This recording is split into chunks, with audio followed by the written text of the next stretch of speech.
So, the very often debated subject, high repetition training versus low repetition training. What's better? What's worse? What's the answer?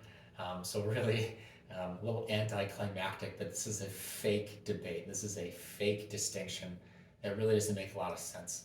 And I can give you a couple examples why. So, one of the factors this depends on what's better, what's worse, is exercise selection. So it would be silly to do sets of one doing max outs on dumbbell wrist curls. That wouldn't make any sense. That's practically would not be effective or efficient.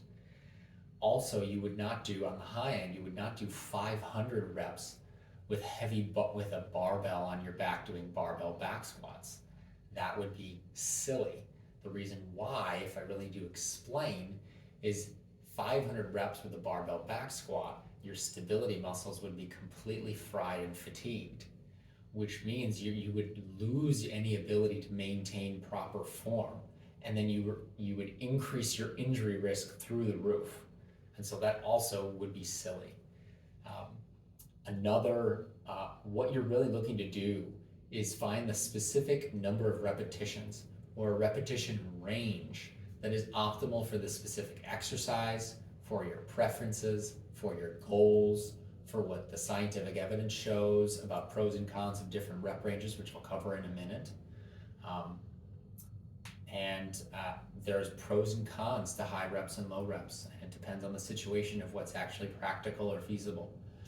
So what the scientific evidence shows and has mostly showed for quite a long time, there's been minor tweaks, but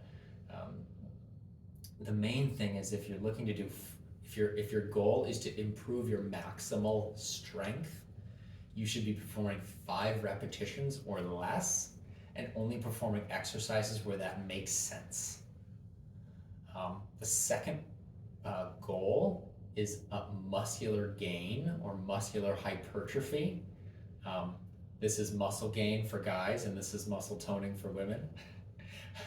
And then the last goal that science shows as a distinction is 30 repetitions or more. The primary goal there, adaptation there, would be improving muscular endurance.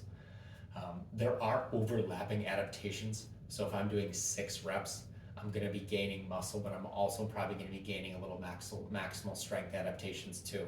So there are some overlapping adaptations if you're close, or even if you're not close. Sometimes there can be some overlapping adaptations just when you're getting fatigued and when you're pushing yourself and you're working hard. Some practical considerations might be if you're looking to reduce injury risk, sometimes for some exercises you want to go a little bit higher in repetition so you can decrease the amount of weight you're using, still get a good workout. A side note on this is you can use occlusion straps or blood flow restriction straps on your arms or legs, and you can actually decrease the amount of weight you're doing even dramatically further and still get the same benefit from a muscle gain or muscle toning perspective. So this debate is really kind of a fake debate.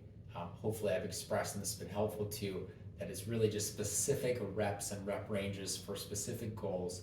Really, you just need to start working out consistently, pick some rep ranges, adjust them over time as needed, try to stay consistent, and that's really the main goal. Don't get too caught up in the weeds of high reps versus low reps, what's better. Get consistent, try to improve over time, and that's the main thing. So if someone asks you high repetitions versus low repetitions, you can just say, well, why not both?